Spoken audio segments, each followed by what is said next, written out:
Hi, welcome to What the Flick. My name is Christy. That is Alonzo. Ben Mankiewicz is back, and it's a perfect day for him to be here because we're going to talk about Jackie, which is about Jackie. Please tell us about it. Well, very quickly, Jackie is the story of Jacqueline Kennedy 2 weeks, roughly, after the assassination of her husband in Dallas, the murder of her husband in Dallas, and she's greeted by a reporter at the Hyannisport, which I think is one word, and the movie has it as 2 words.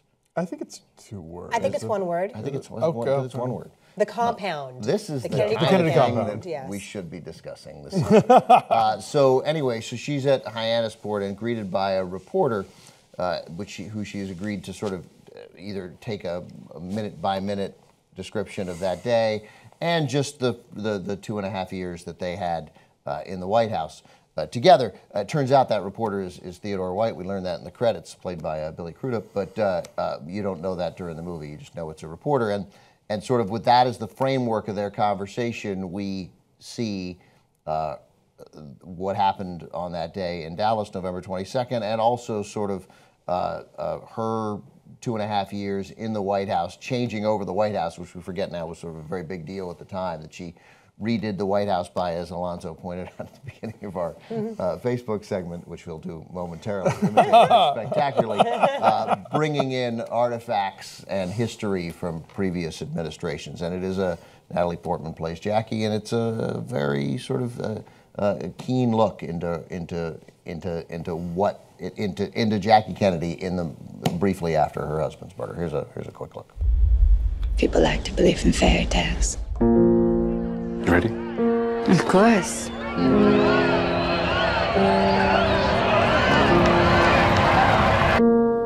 And you? I believe that the characters we read about on the page end up being more real than the men who stand beside us. Please go. Oh, God, do now I voice. feel pressure to do it. Do the voice. I was doing the Jackie Kennedy White House tour voice.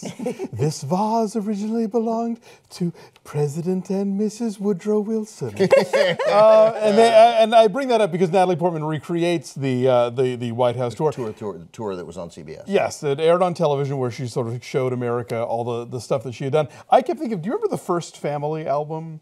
It was very popular in the 1960s. Vaughn Meader, this guy who did a Kennedy impersonation. Anyway, dumb comedy album that I grew up with in my house, and they do a whole bit about the White House tour that's really funny. Anyway. So do you do that because you thought, what do we think of Portman's sort of that part of her portrayal?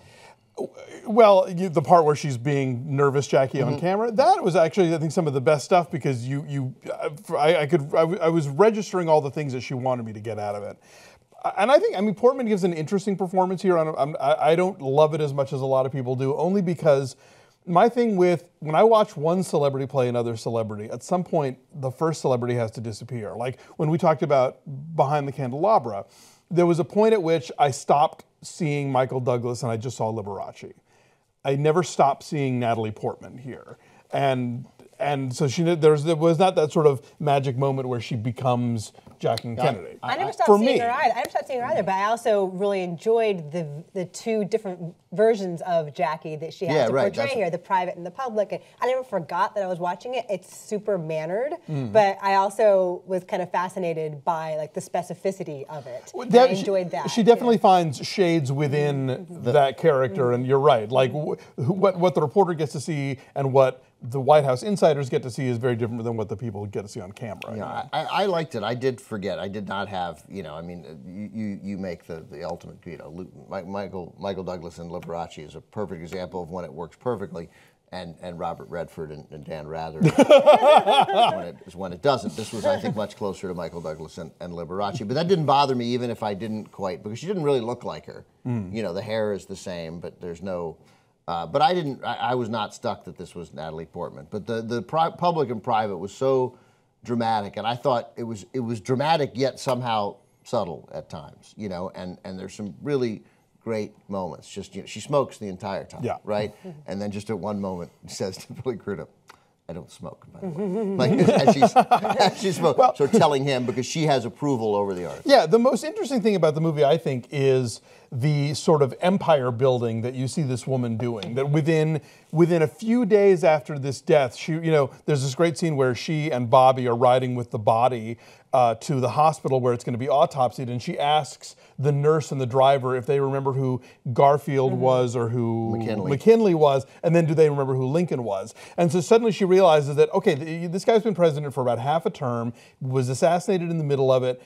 She's got to create this Insta legacy and this sort of Insta gravitas for him to kind of make him, this major historical figure. And she does that, the way she organizes the funeral, the way she insists that he be buried at Arlington and not in Massachusetts with the other Kennedy in Brookline. He's not being buried in Brookline. Exactly, with the other Kennedys.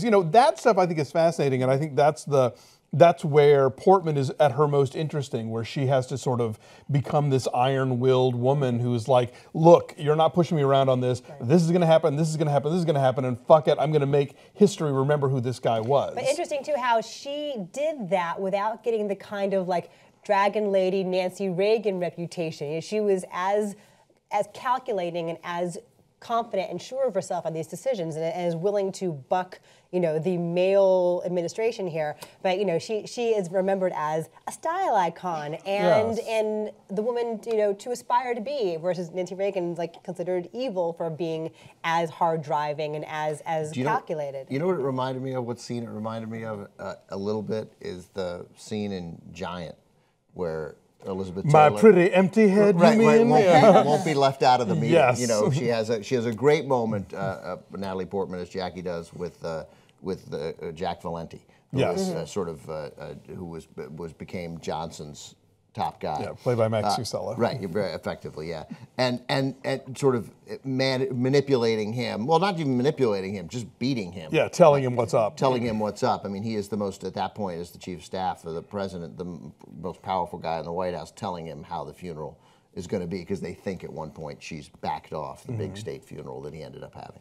Yeah, I appreciate, too, that, it's a famous person's life, but it's more about the moments in between the moments that made them famous, right? So yes, you get the assassination, and yes, you get her in the suit covered. You don't just get the assassination. Yeah. Like even Oliver Stone never gave us the that this movie gives us. Like fucking exploding head gore in this movie. I'm like, wow, okay. A lot of blood on the trail. But to me, like Stone probably made the right decision not to show it, because then we'd focus on that. Here, when the story is about her, right, and she was sitting next to her husband when his head exploded, so we have to have that, because that frame, she walks half the movie or half the movie. Yeah, she's in that suit. She's in the dress. She's got the blood on her face for a lot of it. A wonderful scene while Lady Bird Johnson, tries to get Beth Grant as Lady Bird Johnson, by the way, wonderfully tries to get her to change. Like she just and she won't do it. Yeah. So I think it was critical that we have that. It's not gratuitous. No, but it is. But you're right. It is. I'm just saying, like Oliver Stone's not known for his restraint. That's the only reason I bring him up. Yeah, totally. Yeah. No, I don't. Like so that stuff. You're right. The kind of behind the scenes stuff and her having to be this sort of iron lady to get what she wants put across, I liked a lot. What I'm less into is there were chunks of the movie that kind of felt like tragedy porn.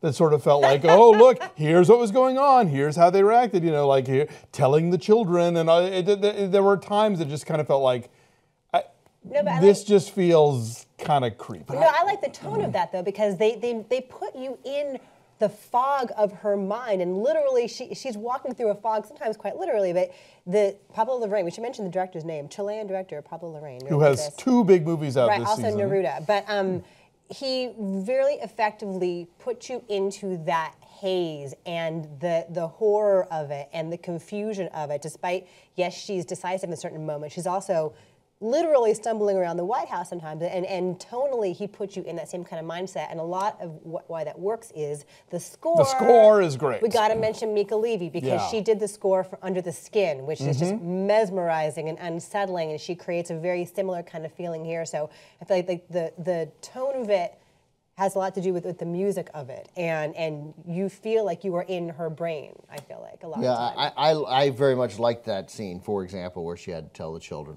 because we don't really overdo the kids, and and it just again this moment where she has to make all these decisions. She's making the decision about what kind of funeral, where to bury him, essentially what his legacy will be, and still has to be a mother. Although what's remarkable is how often she wasn't a mother. I mean, right. There's you barely see the kids. You barely see the kids. There's barely a mention of them there for that first 24 hours. One thing I love that they, by the way, Peter Sarsgaard. I want to ask you about Peter that. Sarsgaard. What do you think of Peter Sarsgaard as RFK? So there's no attempt really to make him look like RFK. But I thought he was quite good. I did, but you have to get past the point that they don't. But here's what bugged me. He does that thing where he'll be talking and then he'll suddenly remember, oh wait, I'm supposed to be doing an accent. Right. So he'll say like apartment or something, and then go back to Peter Sarsgaard voice. It's like, just don't do it at all, or But it's not like Mayor Quimby. It's not like he's going "Ich bin ein Springfielder." Yeah, but there are a couple moments though where you can feel like he kind of shifts into that and then back. He's packing his car in Harvard Yard, and then he's back into whatever Sarsgaard dialogue, and it's like that just drives me crazy in a performance. There was a moment there's a fight between them that I didn't quite understand what had happened. What happens is Oswald gets shot by Ruby. They see it, everybody but Jackie sees it on TV. Bobby's like, nobody tell Jackie until I tell her. She walks out of the front door with the cortege with the kids, and then later finds out that Ruby had shot Oswald. And she's like, "You just put me in danger." I got that part, but they're sitting in some hall in the White House, and he at one point he yells at her, and he's like, "I mean, look at us, look at you." We're the beautiful people. Right, and then I didn't quite get where that came from, other than maybe it was she was more concerned about the stuff and the image than she was about. I just thought I thought it personalized him very effectively. I also think one thing they did that was really great, and I don't know, you could miss it easily. Let's put it that way. There's real archival footage woven in very subtly and very briefly, just for a brief moment. They'll be walking down the steps of the White House to begin the funeral, and they'll take a slightly wider shot. And it's the actual moment, just for a couple of seconds, because I'll look and I'll be like, wait, that's Bobby Kennedy, that's not Peter Sarsgaard. But then there would be like a scene where she gets off of Air Force One. I get like when they arrive in Dallas, for instance, and it's obviously her and it's the other actors who are playing the roles, but the lighting and the grain, everything changes to make it look like it was. So they both make it look. They both shot new stuff to look like archival footage, and then put little tiny dabs of real stuff in that didn't. There wasn't a brother, and I thought the marginalization and of Johnson was very effective too. John Carroll Lynch. Oh well, when she's having that scene with Valenti, and she says, "I remember after we won the election, how exciting that was." I was like, we should mention Greta Gerwig really. I was going to say yes, unrecognizable Greta Gerwig, and very convincing as a period character, which I think of her as being so contemporary. Right, and it's a great understatement to her. Let me do just a quick replay of what happened 6 times during the movie. Is that Greta Gerwig? That can't be Greta Gerwig. 5 minutes later, I think that is Greta Gerwig. I think that's Greta Gerwig. Do you think it's Greta Gerwig? I don't think it's Greta Gerwig. I think it's Greta Gerwig. Yeah. Has more versatility than I think we probably give her credit a lot. Well, I think she's played a lot of similar roles up to this point, but I hope that she. So did Cary Grant. No, I'm not saying that is a bad thing. I'm just saying that's what we've seen her do. We're seeing her do something different here. So she's very good. I hope we get more. Yeah. Yes. All right. So I like this a lot. I'm giving it a 7.8. You? I believe I also give it a 7.8. You did. Yeah. I will go up to 7. There is more to like than not. It is. Right. I still have some issues with it. I still think that it's not as strong as it could have been. That's 22.6. So it's a 7.5. Still 7.5. All right. It's at 91% on the tomato meter. I think a lot of that has to do with her. Slate says the tomato meter is bullshit. Oh, well then. Well, don't tell Matt actually. They didn't say that, but Matt is in the piece. So Matt said, don't watch this. Also, the costumes, the clothes are great. If you liked what she wore, and who doesn't, the clothes are pretty spot on. All right. So it's pretty. It moves along, I think. Yeah, and again, that score by Mika Levy is amazing. Okay, so 7.5 is our number. Go see it, please. Thank you. Bye.